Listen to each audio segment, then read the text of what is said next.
kenaikan suhu 1,5 derajat akan membawa bencana besar bagi kehidupan manusia di planet bumi. Beberapa kota terpadat di dunia tenggelam, termasuk Alexandria, Kairo, Mumbai, Shanghai, Bangkok, dan tentu saja Jakarta. Terutama yang terakhir, badai Seroja itu bisa masuk sampai istilah kepala siklon itu masuk ke wilayah Indonesia. Hanya dalam 10 menit, puting beliung memorak-porandakan puluhan rumah di 6 desa di 4 kecamatan.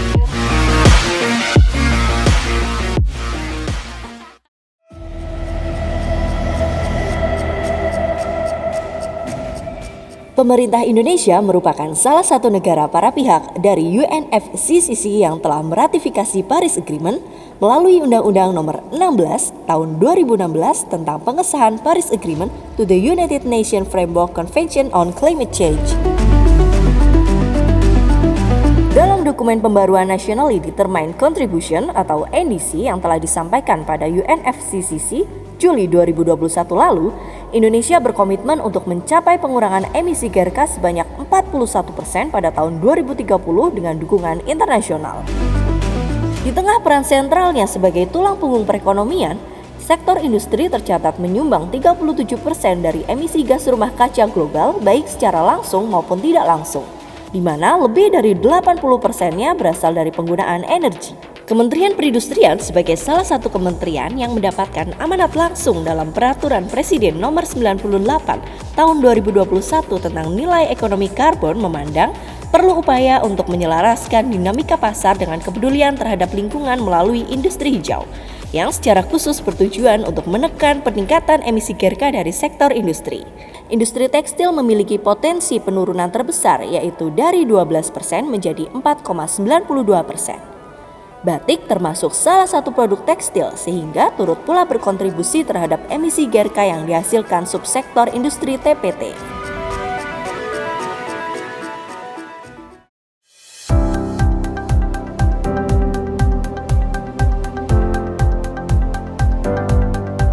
Balai Besar Standarisasi dan Pelayanan Jasa Industri atau BBSPJI Kerajinan dan Batik di bawah Kementerian Perindustrian memiliki salah satu tugas untuk melaksanakan industri hijau, diwujudkan melalui kegiatan konsultasi dan pendampingan, sertifikasi industri hijau, dan lembaga validasi dan verifikasi di sektor industri kerajinan dan batik.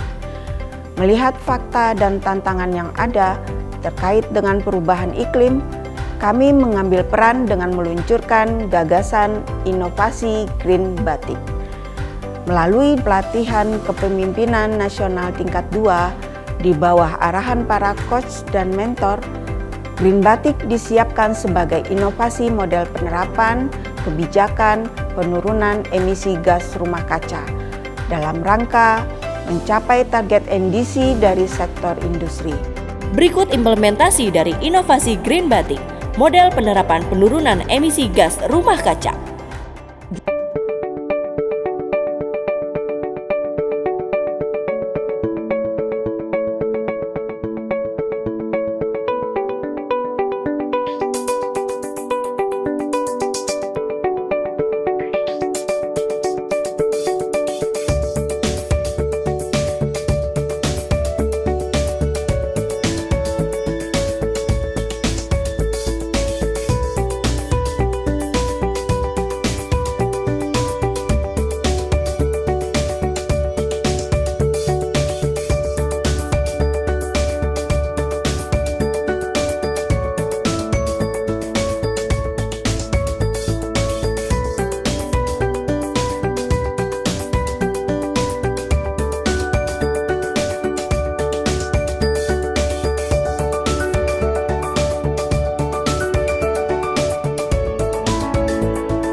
saya ingin memberikan dukungan penuh terhadap program Green Batik, yaitu upaya penurunan emisi gas rumah kaca di industri batik, dan program ini telah dicetuskan oleh Balai Besar BPKB Kementerian Perindustrian di Yogyakarta. Nah, program ini sangat sejalan dengan prinsip kami di Dekranasda Provinsi Jawa Timur, karena dalam pembangunan perindustrian, khususnya industri batik, harus difikirkan juga keselarasannya terhadap lingkungan hidup serta kemanfaatannya untuk masyarakat luas.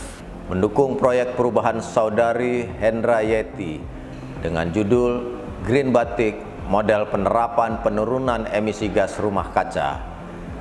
Karena satu, mendukung kebijakan pemerintah yang holistik sebagai pilar penting dalam keberhasilan implementasi kebijakan ekonomi karbon.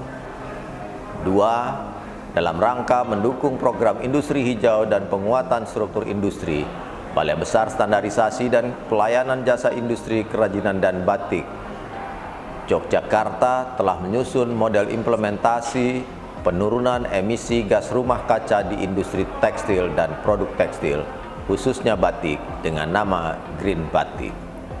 Tiga, dengan model Green Batik ini, saya yakin akan dapat meningkatkan daya saing industri batik melalui efisiensi penggunaan bahan baku, bahan penunjang, energi, air, dan penurunan emisi gas rumah kaca di seluruh tahapan proses produksi batik, sekaligus meminimalisasi terbentuknya limbah sisa produksi. Dengan model Green Batik ini, kami berharap industri batik yang didominasi oleh industri kecil dan menengah dapat menerapkan prinsip industri hijau, sehingga mampu menurunkan biaya produksi, meningkatkan daya saing, dan berkontribusi pada pembangunan berkelanjutan.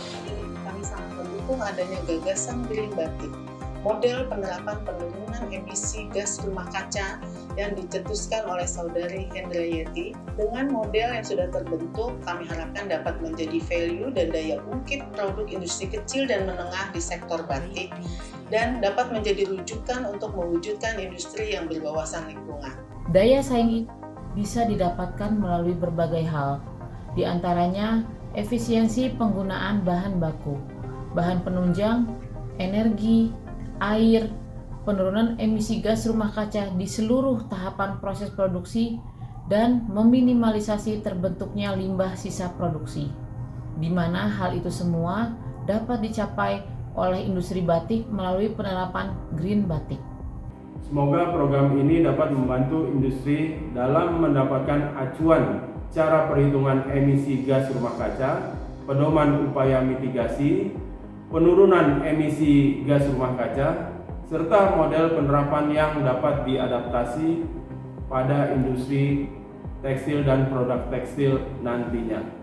Dengan model Green Batik ini, saya yakin akan dapat meningkatkan daya saing industri melalui efisiensi penggunaan bahan baku, bahan penunjang, energi, air, dan penurunan emisi gas rumah kaca di seluruh tahapan proses produksi batik, sekaligus meminimalisasi terbentuknya limbah sisa produksi.